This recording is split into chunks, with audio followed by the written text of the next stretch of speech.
નમો અરિહંતાણમ.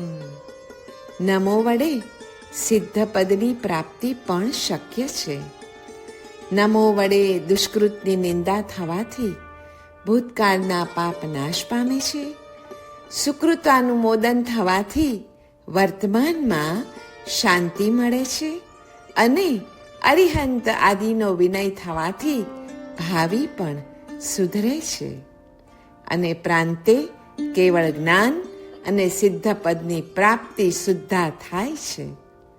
નમો ભાવ વડે મનનું દાન થાય છે. ધનના દાન સાથે મનનું દાન ન હોય તો તે શોભતું નથી. મનોનાશ નમો મંત્ર વડે સહજ બને છે. તેથી જ નમો એ મોક્ષનું સાક્ષાત સાધન છે. નમો એ વિનય સ્વરૂપ હોવાથી જ્ઞાનનું બીજ પણ છે. વિનય એ ભાજન અર્થાત વાસણ છે અને જ્ઞાન છે જળ. જળ વિના અજ્ઞાનનો મેલ કપાય નહીં અને વિનયરૂપી ભાજન વિના જ્ઞાનરૂપી જળ ટકે નહીં. તેથી જ નમો મંત્ર જ્ઞાનાદિ સર્વ સદ્ગુણોનું બીજ બને છે. નમો મનનું મારણ કરે છે. અરિહંત તનનું તારણ કરે છે અને આણમ દિલનું વારણ કરે છે. આમ શ્રી નમસ્કાર મહામંત્રના પ્રથમ પદથી જ આપણા મનનું તારણ વારણ મારણ સધાય છે. નમો છે વિનય અર્થાત અભ્યંતર તપ. અરિહંત છે સર્વોત્કૃષ્ટ અહિંસા અને એટલે દયાગુણ અને આણમ એટલે સંયમ, પ્રભુની આજ્ઞાનું આરાધન, શરણગમન. અરિહંત ન હોય તો અરિહંતની આજ્ઞા પણ ન હોય. અરિહંતની આજ્ઞા ન હોય તો સમ્યક જ્ઞાન પણ ક્યાંથી હોય? બધાનું મૂળ અરિહંત પરમાત્મા જ છે. જો સમ્યક જ્ઞાન ન હોય તો સમ્યક દર્શન અને સમ્યક ચારિત્ર ન હોય અને તે બે ન હોય તો સદગતિ અને મોક્ષના સુખ પણ ન જ હોય. જગતમાં જેટલી પણ સારભૂત વસ્તુઓ છે તે બધાનું મૂળ અરિહંત પરમાત્મા છે. તેથી તેમનું સ્મરણ તો પ્રત્યેક ક્ષણ ક્ષણ હોવું જરૂરી બને છે. અરિહંતનું સ્મરણ જ્યારે પ્રાણનો પણ પ્રાણ બને છે ત્યારે આપણો જીવ કૃતકૃત્ય થાય છે. પરમ ભદ્રંકર શ્રી નવકાર. કર્મનો બોજો ઉતારવાનો સુંદરમાં સુંદર અને સહેલામાં સહેલો ઉપાય નવકાર મંત્ર છે.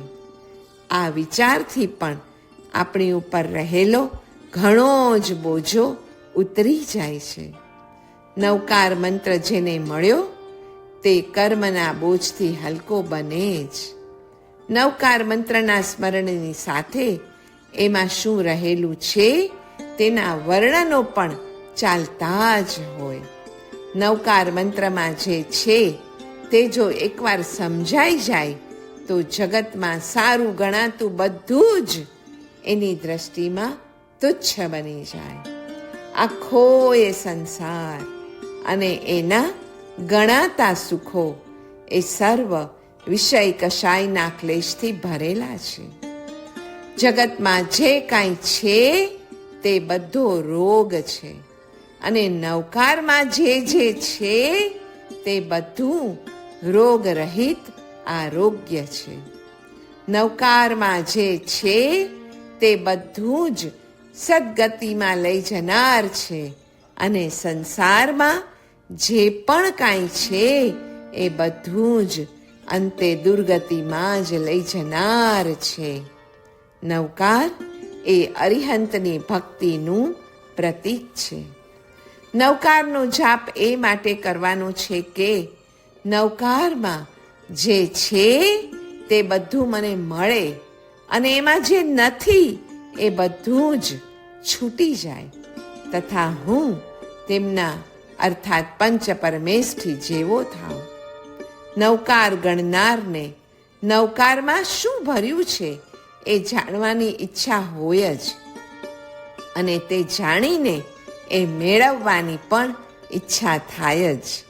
અરિહંતની આજ્ઞાથી જ મોક્ષ પ્રાપ્તિ થાય તથા અરિહંતની આજ્ઞાથી જ આચાર્ય, ઉપાધ્યાય અને સાધુ બની શકાય. આપવું એ જેમ પુણ્ય છે તેમ લેવું એ પાપ છે એવું ન માનીએ ને તો નવકાર ન સ્પર્શે. લેવું એ બંધન છે, બરબાદી છે, અને આપવું એ પુણ્ય છે એ નિશ્ચય હોવાથી જ નૈસારના ભવમાં વીર પ્રભુ સમકિત પામ્યા હતા. લેવાની ઈચ્છા માત્ર પાપ છે અને બીજાને આપવાનો પ્રયત્ન એ પણ ધર્મ છે. નવકાર એટલે અહંકારને નમવું નહીં, તે બીજાની આશા રાખવી તે તો ભિખારીપણું છે. માટે નવકાર ગણો અને સ્વાશ્રયી બનો. દેવગુરુ પાસે પણ કાંઈ માંગવાની ઈચ્છા ન રાખો. તેમની સેવા કરો એટલે આપોઆપ જ બધું આવી મળશે. નમવા યોગ્યને નમવું. સમગ્ર વિશ્વ વ્યવસ્થા નમસ્કારને યોગ્ય છે એમ માનીને નમ્ર રહેવું એ જ ભાવ નમસ્કાર છે. કાળ અનાદિ છે.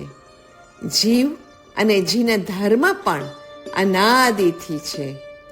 નમસ્કાર મહામંત્ર પણ અનાદિ કાળથી ભણાતો આવ્યો છે. અનંત અનંત કાળ સુધી હજુ તે ભણાશે જ, અને એ ભણનાર તથા ભણાવનારનું અનંત અનંત કલ્યાણ કરશે એવો તેનો કોલ છે. નવકાર મંત્ર દ્વારા નાસ્તિકતા, નિરાશા અને નિરુત્સાહતા નાશ પામે છે તથા નમ્રતા, નિર્ભયતા અને નિશ્ચિંતતા પ્રાપ્ત થાય છે. નવકાર મંત્રમાં પોતાની કર્મબદ્ધ અવસ્થાનો સ્વીકાર છે. અરિહંતોની કર્મ મુક્ત અવસ્થાનું ધ્યાન છે તથા કર્મ મુક્તિના ઉપાયો સ્વરૂપ જ્ઞાન, દર્શન અને ચારિત્રનું આરાધન છે. નવકાર અને કરેમી ભંતે સૂત્ર મળીને અનુક્રમે યોગોની વિશુદ્ધિ થાય છે, યોગોની સ્થિરતા સધાય છે. અશુદ્ધિ મટે છે નવકારથી અને ચંચળતા મટે છે કરેમી ભંતેની પ્રતિજ્ઞાથી. દૂધની મલાઈ હલકી છે અને માવો ભારે છે. નવકાર એ દ્વાદશાંગીની મલાઈ છે અને સામાયિક એ માવો છે. ચારિત્ર રૂપી માવો પચાવવા માટે નવકાર એ પાચક ચૂર્ણ છે. નવકારના ગર્ભમાં ભક્તિ છે, કરેમી ભંતેના ગર્ભમાં વૈરાગ્ય છે. શ્રી નવકાર મંત્રમાં સ્થાન પામવા માટે એટલીસ્ટ સાધુપણું તો જોઈએ જ, અને એ સ્વીકારવા જેવું જ છે. સાધુપણું પામીને સ્વાધ્યાય અને સંયમમાં લીન બનનારા જ સાચા ઉપાધ્યાય અને સાચા આચાર્યો બની શકે. અરિહંતપણું પણ ભાવ સાધુપણાથી જ આવે.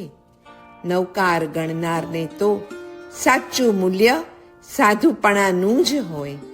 ઇન્દ્ર, અહમ ઇન્દ્ર કે ચક્રવર્તીપણું પણ સાધુપણાની આગળ તુચ્છ છે, અસાર છે, અવાંછનીય છે. નવકારનો સાચો મહિમા આપણા હૃદયમાં વસ્યો એ ક્યારે ગણાય? નવકારમાં જે છે એનો મહિમા મનમાં વસવો જોઈએ. પાંચ પરમેષ્ઠીઓમાં જે છે તે સિવાયનું બીજું કાંઈ જ જ્યારે ગમે નહીં ને ત્યારે નવકાર ગમ્યો ગણાય. સમ્યક દ્રષ્ટિ ઇન્દ્રો અસંખ્યાત તીર્થંકરોનો મહિમા કરે છે અને અસંખ્યાતાને મોક્ષમાં જતા જુએ છે, ત્યારે પોતાના ઇન્દ્રપણાને અંતરાયભૂત માનીને જે ખિન્ન થાય છે એનું નામ ભાવથી નમસ્કારને પામ્યા ગણાય. નમસ્કાર સૌ રોગોને મૂળમાંથી નાશ કરવાની પરમ દવા છે. દ્રવ્ય નમસ્કાર એટલે કાયાને નમ્ર બનાવવી અને ભાવ નમસ્કાર એટલે મનને નમાવવું, અહંકારને મૂકી દેવો. નમ્ર કાયા, નમ્ર ભાવ આ બંનેથી જે થાય એ નમસ્કારને સાચો નમસ્કાર ગણવો. કારણ કે નમસ્કાર એટલે જે કાંઈ સારું નરસું બની રહ્યું છે એ પ્રભુની આરાધના અને વિરાધનાનું જ ફળ છે એવી અટલ શ્રદ્ધાપૂર્વક આજ્ઞાને સમર્પણપૂર્વક રહેવું તે છે નમસ્કાર. શ્રી સંઘનું અસ્તિત્વ અરિહંતને આધારે છે અને સિદ્ધ પદની પ્રાપ્તિ પણ અરિહંતની આજ્ઞા પાલનના આધારે જ છે. સિદ્ધ અને સંઘની વચ્ચે સાકલરૂપ અરિહંત પદ છે. આચાર્ય ઉપાધ્યાય સાધુની હયાતી પણ અરિહંતના આધારે જ તો છે. આ વિશ્વમાં જેટલી પણ સદવસ્તુઓ છે તેના સર્જક શ્રી અરિહંત પદ અને પરમાત્મા જ છે. જેણે સંસારના પરિભ્રમણથી બચવું હોય તેને શરણું અરિહંત આદિચારનું જ છે. અરિહંતને સેવે તે બધા સિદ્ધ અવશ્ય થાય, પરંતુ અરિહંત થનારા તો થોડા જ હોય અને તે માટે સ્વભાવ સિદ્ધ યોગ્યતા જોઈએ. સંસારમાં સૌથી શ્રેષ્ઠ પદ અરિહંત પદ છે. સિદ્ધ પદ તો સંસાર છૂટ્યા પછીનું પદ છે. સાધુપણાના પાલનમાંથી જ ઉપાધ્યાય, આચાર્ય, સિદ્ધ અને અરિહંત આદિ પદો સર્જાયા છે. આ સંસારમાં ઊંચામાં ઊંચા જેટલા પણ પદો છે તેમાં અરિહંત પદ સૌથી ઊંચું છે. અરિહંતને સેવે તે અરિહંત પદને પામે જ એ નિયમ નહીં, પણ સિદ્ધ પદને તો અવશ્ય પામે એ નિયમ. છતાં ભવ્ય જીવને એવી ઈચ્છા હોય કે અરિહંત થઈને સિદ્ધ થવાય તો સારું. અરિહંતની સેવામાં સર્વસ્વ સોંપવાની વૃત્તિ જે ક્ષણે ઉત્પન્ન થાય તે સર્વોત્કૃષ્ટ ક્ષણ છે. જે ચીજ વધારે ગમે ને એ મેળવવાની ઈચ્છા તો થાય જ. અરિહંતપણું પામવા પહેલા સાધુપણું અને અરિહંતપણું પામ્યા પછી સિદ્ધપણું હોય જ. એટલે નવકાર ગણનારના હૃદયમાં જેમ અરિહંતપણું વસે ને એમ સિદ્ધપણું અને સાધુપણું પણ વસે જ. નવકાર ગણે એને એમ થાય જ કે ક્યારે હું સાધુપણું પામીને અરિહંતપણાને પામીને પ્રાંતે સિદ્ધપણું પામું, અને ક્યારે હું મને મળેલા બધા જ સાધનોને સિદ્ધપણું અને અરિહંતપણું બનવાના સાધનો બનાવું. સિદ્ધપણું એ અરિહંતપણાનું પણ ફળ છે અને સિદ્ધપણું એ અરિહંતપણાનું પણ મૂળ છે. તેથી જેને અરિહંત પદ ગમે ને તેને સિદ્ધપદ અને સાધુપદ પણ અવશ્ય ગમે જ.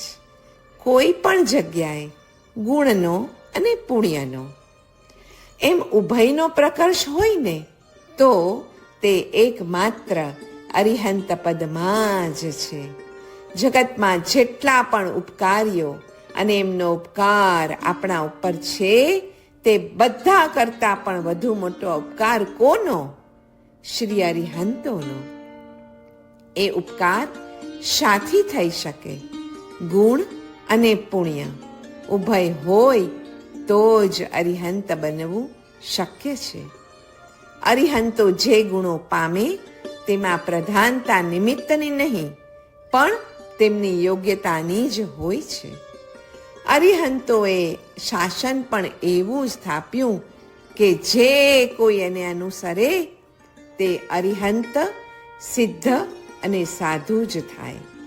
સંસ્કારી જૈન કુળમાં જન્મ અને નમસ્કાર મહામંત્રની પ્રાપ્તિ એ અસાધારણ પુણ્યોદય અને કર્મ લઘુતાની જ સૂચક છે. નવકારમાં મુખ્યતા અરિહંત પદની છે અને અરિહંત પદ એ સિદ્ધ પદ અને સાધુ પદની સાથે સંબંધ ધરાવે છે. અરિહંત પદ એ સાધુ પદને સિદ્ધ પદ થવામાં માધ્યમ છે. સાધુ પદ એ નાદ સ્વરૂપ જો કહીએ તો સિદ્ધ પદ એ કલા સ્વરૂપ છે અને મધ્યમાં અરિહંત પદ એ બિંદુના સ્થાને છે. અથવા તો અરિહંતોનું શાસન એ બિંદુ, આચાર્ય, ઉપાધ્યાય તથા સાધુ પદ એ નાદ અને અરિહંત અને સિદ્ધ પદ એ કલા સ્વરૂપ છે. નમો અરિહંતાણમ પદમાં નમો વડે ગ્રેટિટ્યુડ પ્રગટ થાય છે અને અરિહંતાણમ પદથી ગ્રેસ, તેઓની કૃપા મળે છે. પ્રથમ પદ એટલે ગ્રેસ થ્રુ ગ્રેટિટ્યુડ. આ જ નમો અરિહંતાણમ પદનો પૂરેપૂરો અર્થ છે. નવકારથી મતિલ સુધરે, નવકારથી લેશ્યા સુધરે અને તે બેથી સદગતિ મળે છે. શ્રદ્ધા અને શુદ્ધિપૂર્વક નવકારનો જાપ થાય એટલે સદગતિ મળે અને મળે જ, પણ તેમાં મનઃ શુદ્ધિ અગત્યની છે તથા પરધન અને પર સ્ત્રીનો ત્યાગ ઉપરાંત આત્મવત સર્વભૂતેષુ નું વર્તન હોવું જરૂરી છે. નવકારમાં કર્મ તથા આત્મવિજ્ઞાનનો સાર સમાવિષ્ટ છે. કર્મનો વિચાર રૌદ્ર ધ્યાનનું નિવારણ કરે છે અને આત્મવિજ્ઞાન દ્વારા આત્મવિચારથી આર્ત ધ્યાન ટળે છે. નવો શબ્દની ઉત્પત્તિની પાછળ કર્મના પ્રાબલ્યનો વિચાર છે અને અરિહંતાણમના ઉચ્ચારની પાછળ આત્મશક્તિ અને આત્માના અચિંત્ય સામર્થ્યનો સ્વીકાર છે. નમો વડે 3 કરણ, 3 યોગ, 7 ધાતુ, 10 પ્રાણ, 3.5 કરોડ રોમ રાજી અને અસંખ્યાત પ્રદેશ પરમાત્મામાં સ્થિર કરવા માટે નમાવી દેવામાં આવે છે. તેમાંથી પ્રકૃતિનું નવું સર્જન થાય છે અને પ્રકર્ષપણે નવી ક્રિયાઓનો જન્મ થાય છે. નમો એટલે ટર્નિંગ ટુવર્ડ્સ ધ ડિવાઇન. ચૈતન્ય રૂપી મહાસાગરનું કેન્દ્ર અરિહંત પદ છે. સિદ્ધ પદ અને આચાર્ય, ઉપાધ્યાય, સાધુ એ અરિહંતોની જ પૂર્વોત્તર અવસ્થાઓ છે, એટલે કૃપાસાગર તો અરિહંતો જ ગણાય. જીવ માત્રમાં ચૈતન્યનો જે અંશ ઉઘાડો છે, નિત્ય ઉઘાડો છે, તેની સાથે સંબંધમાં આવવા માટે નમો અરિહંતાણમ એ પ્રયોગ છે. શ્રદ્ધા, ભક્તિ અને વિશ્વાસપૂર્વક નમો પદ દ્વારા તે કેન્દ્રનો માનસિક યા આધ્યાત્મિક સંબંધ થતાની સાથે જ સકલ પાપ કર્મોનો વિધ્વંસ થાય છે અને સકલ મંગલોનું માંગલ્ય ખેંચાઈ આવે છે. એ ચુલિકાનું કથન પણ અનુભવમાં આવે છે. નમો is a turning point. I turn to the center of my being. Here is perfect peace. Here is a perfect bliss.